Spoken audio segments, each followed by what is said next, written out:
তুই আমার বাড়ি চাকরানি হয়ে আমার স্বামীর সাথে চক্কর চালাচ্ছিস? না মালকিন, সেটা আমি নিজেই চাকরানি সাথে হাতে নাতে প্রমাণ করে নিচ্ছি। তুই ভিতরে ঢোক, আজ আমার স্বামী এসে কি করে আমি দেখবো।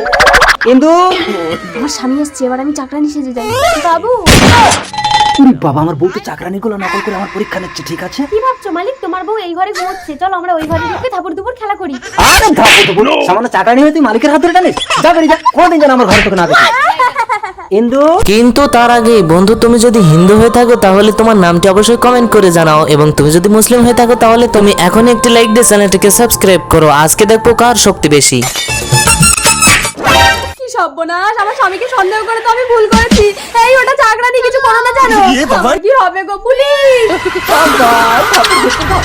বাবু বাইরে তোমার বউ। আরে দরজা বন্ধ দেবো।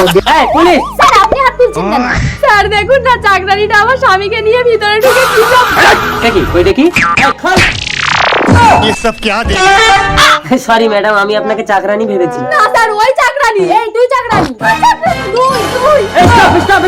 আচ্ছা আপনি বলুন তো, কোনটা আপনার বউ আর কোনটা আপনার বাড়ির চাকরানি? সেটা আপনি দুজনের পোশাক দেখলেই বুঝতে পারবেন।